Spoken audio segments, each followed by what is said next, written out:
Heart beat scan ఒక్క second లోనే world class 640 slide CT scan ఇప్పుడు మీ విస్టా ఇమేజింగ్ బంజారా హిల్స్ లో.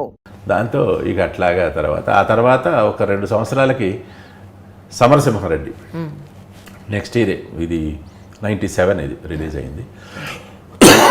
96లో వర్క్ చేశాను.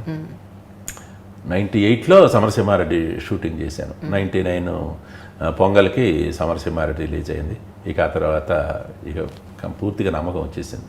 అప్పటికే నేను హెడ్ మాస్టర్గా ఉన్నాను, ప్రమోషన్ వచ్చి. సో వాలంటరీ రిటైర్మెంట్ తీసుకున్నాను. అలాగే అస్సలు సినిమాలు చూడని వాళ్ళకి నేను రిటైర్డ్ హెడ్ మాస్టర్ అని కూడా చెప్తుంటా. అప్పుడు సినిమాలతో సంబంధం లేని వాళ్ళు సినిమాలో గుర్తుపెట్టుకున్నా ఏం చేశాను ఏం చేసేవాడు నువ్వు అంటారు కొంతమంది. పాపం నేను retired head master sir. Very good.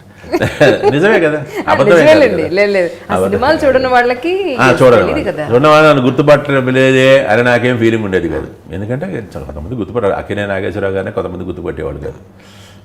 దానికి మనం ఏం చేయగలం? కొంతమంది సినిమాలు చూడని వాళ్ళు ఇప్పటికీ ఉన్నారు కదా. ఎప్పుడన్నా ఏదైనా భక్తి సినిమా వస్తే మాత్రం చూసేసి అంతవరకు, ఆ తర్వాత అవి గుర్తుండవు. ఆర్టిస్టులు ఎవరు కూడా గుర్తుండరు. అలాంటి వాళ్ళు కూడా ఉన్నారు. కనుక దానికి మనం సిగ్గుపడాల్సిన అవసరం లేదు. కానీ కొంతమంది మాత్రం వాళ్ళు గుర్తించకపోయినా చాలా బాధపడతారు, అసలు చాలా హర్ట్ అయిపోతారు. అసలు చాలా హర్ట్ అయిపోయి చాలా బాధపడిపోయి దిగులు పడిపోతారు. ఎందుకు అవతల వాళ్ళని శత్రువుని చూసినట్టు చూస్తారు. సరే, మీరు అనుకున్నట్టుగా మీకన్నా ఒక 10 మెట్లు మీ పిల్లల్ని ఎక్కించాలని ఒక తాపత్రయం ఉండేది. ఇప్పుడు మీకు మనసు సంతృప్తి ఉందా? పిల్లల్ని హ్యాపీగా సెటిల్ అయిపోయారు. నాకంటే 10 రెట్లు ఎక్కువ సంపాదించాలని ఏం లేదు నాకు. ఏదైనా వాళ్ళకి సరిపోయినంత వాళ్ళు సంపాదించుకుంటున్నారు. వాళ్ళు హ్యాపీగా వాళ్ళు బతుకుతున్నారు. వాళ్ళ బిడ్డల్ని వాళ్ళు హ్యాపీగా పోషించుకుంటారు.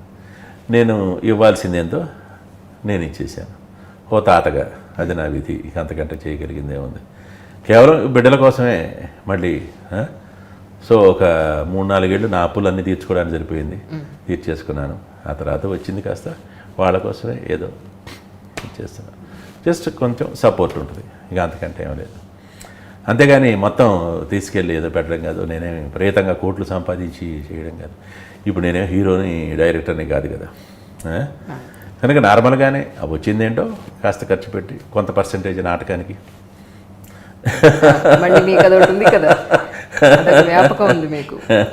సంతృప్తి కోసం. అట్లాగే చిన్న ఆర్టిస్టులు, జూనియర్ టెక్నీషియన్లు వాళ్ళ బిడ్డలు బాగా చదువుకుంటే ఎక్కువ పర్సంటేజ్ వస్తే వాళ్ళని పై చదువులు చదివించడం,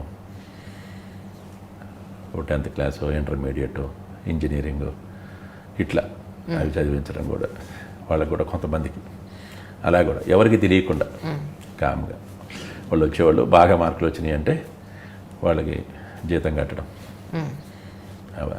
చేసేవాడిని అట్లా. ఎందుకంటే కొంత పర్సంటేజ్, ఎందుకంటే మా నాన్నగారు విపరీతంగా సహాయం చేసేవాడు. ఎంతోమందికి సహాయం చేసేవాడు. ఆయన 90 పైసా లంచం తీసుకునేవాడు కాదు, కానీ ఎంతోమందికి సహాయం చేసేవాడు. ఎంతోమందికి ఉద్యోగాలు ఇప్పించారు. ఎంతోమందిని కొన్ని కష్టాల నుంచి బయటికి తీసుకొచ్చారు.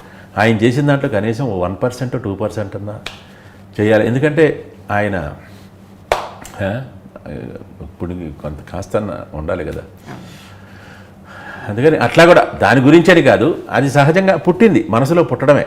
ఏదో చెయ్యాలనే ఉద్దేశంతో కాదు, సహజంగానే బాగుంటుంది, మనం కొంచెం ఆదుకుంటే బాగుంటుంది అనే ఒక ఉద్దేశం. ఎందుకంటే అది తల్లిదండ్రుల నుంచి వారసత్వంగా సంక్రమించిన బుద్ధి, ఆ జ్ఞానమే. అంతవరకు అలా చేసుకుంటూ ఉన్నాను. ఎవరు దానికి అడ్డుపడకపోవడం, ఎవరు దానికి ఇబ్బంది పడకపోవడం. ఇవాళ నేను ఎవరినో చదివిస్తున్నానంటే ఓ 10,000 కట్టాను జీతం, 20,000 కట్టానంటే ఎవరు బాధపడరు.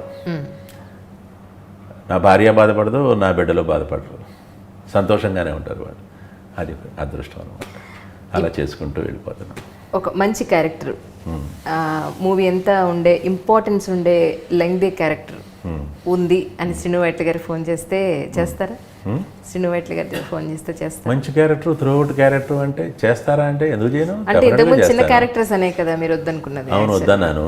అంటే వరుసగా 1 డే క్యారెక్టర్స్, 1 డే క్యారెక్టర్స్, అట్లా 1 సీన్ క్యారెక్టర్స్ అయిపోయినాయి. అందుకే అంటున్నాను. దాంతో 3 సినిమాలు అయిపోయిన తర్వాత ఒక సినిమా నేను చేయను అన్న. ఎంత బతిలానో చేయలే, మానేసా. పెద్ద హీరో గారితో అయినా చేయలే నేను. ఇటు అలవాటు అయిపోయింది ఆయనకు. ఫస్ట్ పిక్చర్ ఏమో main character, heroine father, main villain ఆ వేషం ఇచ్చి, ఆ తర్వాత 1 డే వేషాలు ఏమిటి నా తొక్కల వేషాలు. హెక్ నేను చేయను, మానేసా, చేయలే. ఇంకా ఆ తర్వాత ఢీ ఇచ్చాడు. ఢీ సినిమా, ఢీ అసలు పెద్ద టర్నింగ్ పాయింట్. మామూలుగా పేరు రాలేదు దాంట్లో, విపరీతంగా పేరు వచ్చింది. నోట మాట్లేదు, విపరీతంగా పేరు వచ్చింది. అది అందుకే అంటున్నాను, అతను రెడీ చేశాను అట్లాగే. బట్ ఇప్పుడు 3 రోజులు 4 రోజులు వేషం చేయాలి ఇప్పుడు ఈ నెలలో. చేసేస్తాను. ప్రాబ్లం అట్లా అంటే సెంటిమెంట్ అనమాట. కొంతమందితో ఒక అనుబంధం అట్లా ఉంటుంది కనుక నన్ను బాగా లైక్ చేస్తాడు, నన్ను అంకుల్ అంకుల్ అని పిలుస్తాడు. నన్ను బాగా ఇష్టపడే డైరెక్టర్స్ దగ్గర నేను చేయకపోతే అన్యాయం కదా అది. దానికి దీనికి పట్టించుకోకూడదు. ఇందాక కూడా చెప్పాను కదా, కొన్ని ఇష్టం ఉండి చేస్తాను, కొన్ని ఇష్టం లేకుండా చేస్తాను. బట్ 4 రోజుల వేషమైనా చాలా మంచి క్యారెక్టర్ అయి ఉండొచ్చు కదా. ఒక్కరోజు చేసినా కానీ నేను చాలా గొప్ప వేషాలు వచ్చినాయి నాకు, చేశాను నేను. అందులో ఒక ఉదాహరణ కబడ్డీ ఒక్కరోజు వర్క్ చేశాను. ఆ కబడ్డీ అనేది నాకు సమరసింహారెడ్డి కంటే పెద్ద పేరు తీసుకొచ్చింది. యాంద్రయ్యా యాన్ చేస్తున్నా అవును. ఇవాటికి ఎంతో మంది వస్తుంది. 1 డే ఓన్లీ ఒక్కరోజే, మరొక రోజు అంత పేరు వస్తుంది అనుకున్నారా? అలాగే శ్రీను వైట్లు చేసింది కూడా ఆనందం ఏట్రా అని ఇలా గమ్మత్తుగా కొన్ని బాగా పేలుతాయి, కొన్ని ఏమో నార్మల్గా వెళ్ళిపోతాయి. ఇక దానికి మనం చేయగలిగింది ఏమీ లేదు. ఎందుకంటే మనం కావాలనుకుంటూ వచ్చేవాళ్ళ మనం నిరుత్సాహపరచకూడదు, చెయ్యాలి అంతే. అది నా ఉద్దేశం. ఈ డైరెక్టర్స్ మూవీలో ఖచ్చితంగా నేను చేస్తే బాగుంటుంది అని అనిపించిన డైరెక్టర్స్ ఎవరు ఉన్నారా సార్? ఇంకా ఉన్నారు అంటే మరి నాకు కుదరలేదు కానీ బాపు గారి దగ్గర మాత్రం భాగవతం చేశాను అన్నాడు. నా అదృష్టం అది. ఆయన కూడా చాలా సంతోషంగా ఫీల్ అయ్యాడు. జరాసంధుడు వేషం వేయించుకున్నాడు ఆయన, సమరసింహారెడ్డి. అయితే ఆయన ఎప్పుడు నేను వెళ్ళి వేషం అడగల.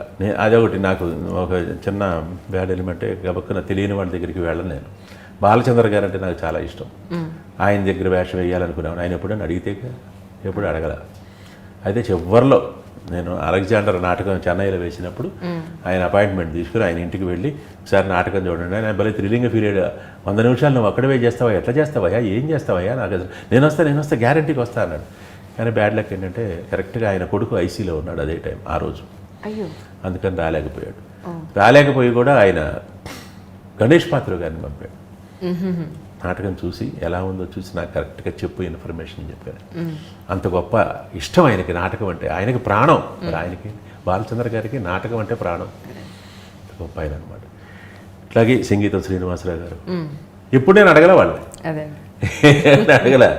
అట్లా కొంతమంది దగ్గర చేస్తే బాగుంటుంది అనే ఆలోచన మాత్రం ఉంది నా దగ్గర, చేస్తే బాగుండేదని. మరి నేనుగా వెళ్ళి అడగలేదే. అట్లాగే ఇప్పుడు నాకు ఇష్టమైన డైరెక్టర్లు శ్రీను వైట్లకుడు, వినాయక్ ఒకడు. చాలా కంఫర్టబుల్గా, చాలా హ్యాపీగా. అసలు గురువు గారి దగ్గర వర్క్ చేస్తే చాలా ఆనందంగా ఉండేది. ఇది అసనారాయణ గారు బ్యాడ్ లక్ ఆయన పోయాడు. ఆయన కూడా ఫస్ట్ బ్రహ్మపుత్రుడు డైరెక్టర్ ఆయనే కదా. నన్ను స్టేజ్ మీద తీసుకొచ్చి రామానాయుడు గారికి అప్పచెప్పింది ఆయనే. ఓకే. నల్గొండలో నాటకం అందరూ ఎవరు ఫిల్మ్ ఇండస్ట్రీలో ఉన్న ప్రతి ఒక్కరూ కూడా ఆయన గురించి చాలా గొప్పగా చెప్తారు సార్. అంటే ఒక సీనియర్ పర్సన్గా మీరు చెప్పండి, సీనియర్ ఆర్టిస్ట్గా ఏంటి ఆయనలో ఉన్న గొప్పతనం ఏంటి అసలు? గొప్పతనం ఏంటంటే ఆయన వృత్తిని ఆయన చాలా ఇష్టపడతారు. వృత్తి అంటే ఒక అంకిత భావం ఆయనకి. ఇప్పుడు అదే ఆలోచన. అట్లాగే కొత్తదనం కావాలని తాపత్రయపడుతుంటారు ఆయన. కొత్త వాళ్ళు చాలామంది కొత్త వాళ్ళంటే భయపడతాడు. కానీ ఆయన కొత్త వాళ్ళని తీసుకురావడానికి ఉత్సాహపడుతుంటాడు. ఓ నాటకం వేస్తే చూసి ఆయన స్టేజ్ మీదకి పరిగెత్తి నన్ను వాటేసుకుని, ఏమిటి నువ్వు ఇక్కడ ఉన్నావేంటి, నువ్వు ఇక్కడ కాదు ఉండాల్సింది, ఫీల్డ్లో ఉండాలి, అక్కడ చలనచిత్ర పరిశ్రమలో ఉండాలి నువ్వు అని వెంటనే రామానాయుడు గారికి చెప్పి అక్కడ ఒకటి దొరికాడు నాకు నల్గొండలో. వాడిని పిలిపిద్దామంటే ఆయన పిలిపించి మళ్ళీ ఆయన కూడా మొత్తం నాటకం చూసి రామానాయుడు గారు కూడా అప్పుడు బ్రహ్మపుత్రుల్లో నాకు క్యారెక్టర్ ఇచ్చారు. అది కూడా సినిమాటిక్గానే జరిగింది, గమ్మత్తుగానే జరిగింది. And for more videos, please subscribe to iDream. Please subscribe to iDream. Please subscribe iDream. And please subscribe to iDream. For more videos, subscribe to iDream. please like, share and subscribe to the channel. Congratulations, iDream. Subscribe to iDream. Subscribe to iDream. So subscribe to iDream Media. iDream ki iDream team andarki huge congratulations. Please subscribe iDream Media. Please subscribe to iDream. Subscribe iDream. Please subscribe to iDream. iDream అంటే నా కళల channel subscribe చేసుకున్న నోరు తిరుగుతలేదు, మీరైతే గంట గుర్తు కొట్టండి. For more such videos, please subscribe to iDream. Subscribe to iDream. Please subscribe to iDream. Please subscribe iDream Media. Please do subscribe to iDream. Please subscribe to iDream Media. For best entertainment and information, please subscribe iDream. And don't forget to subscribe to iDream.